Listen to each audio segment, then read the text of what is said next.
Shusho guys, welcome back to Speaker Nawe. I'm still your boy Taylor DJ. So namhlanje sibheke indaba la ukuthi DJ Fresh uyabuya eradweni, uyabuya uzowenza i-breakfast show laphana kwi-Ikhaya FM. Ikhaya FM radio station e-commercial laphana i-regional iseGoli laphana inabalaleli ilalelwa nje kakhulu abantu abathethe ukukhula yabo. Ngathi nje ilolu hlobo le-radio 2000 but yona i-regional. So I think i-movie entswembu for iKhaya FM because uDJ Fresh i-brand enkulu laphana ngoba banayo lento yokubaleka iKhaya FM inayo imali inayo yonke into ne-marketing yenziwa but abasazi bakhona abaningi abadumanga noma abanalo reach eletha abalandeli. I think uFresh laphana uzobazela nabalandeli abaningi ngoba uDJ Fresh usewasebenza kuma-radio station amakhulu afana nabo-5 FM, uyasebenza naku-Metro FM, uyasebenza naku-YFM isikhathi eside and umuntu one-experience kwi-breakfast show laphana. Since iKhaya FM ngathi i-breakfast show laphana ayikho stable laphana because bake babiza uSoliphenduka benoDineo bezoyenza i-contract abayiphelanga nabo bahlukana kwathatha uSizwe Dlomo wazo-replace uDineo usebenzile naye akalastanga laphana. So abantu abaningi abalasi kuleya breakfast show ngoba noSoliphenduka naye wagcina exoshiwe laphana. So right now i-breakfast show ithathiwe yenziwa uThomas, usabambile uThomas but uDJ Fresh uyaqala ngomhla ka-1 July. So uDJ Fresh uyaqala laphana eKhaya FM. I think i-move trend.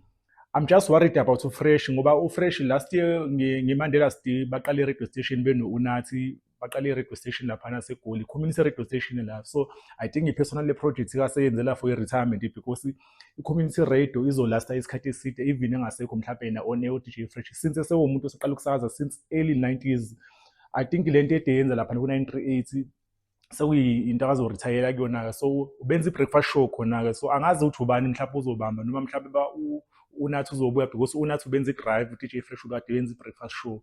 So mhlawumbe uNathi uzobuya ezonza i-breakfast show abanye besale laphana but ngihappy ukuthi ngibone beqala something efana ne-938 so that abantu abakhula benza o-journalism kuzoba ne-space esiningi because baningi abantu abasebenza laphana abaqashile laphana and la radio station yabo i-direction yabo i-different because bayatholakala na-online. Ama-community radio station amaningi lento ya-online iyabahlula because ama-finances abo they are not making sure. So I think more expensive ukuthi bephinde bebe khona online but lapha no-DJ Fresh ukubeka kwabo ku-commercial radio station kuzothi ugena mhlawumbe emaseni na mhlawumbe uzoba nemali eningi akazo-investa laphana kwi-project le yakhe lana ye-938 but nje for i-breakfast show masikhuluma ngawo ama-breakfast show akhona laphana. I think uFresh uzo-contributor because i-breakfast show okuyiwona ngempela amakhulu ahamba phambili abo i-breakfast show omhlobo wenene i-strong i-breakfast Ukhozi FM ayikalithola uzinzo laphana. iGagasi FM i-breakfast show yabo sisava isikhathi eside-ke nayo enye i-competition abazoyithola as i-breakfast show laphana.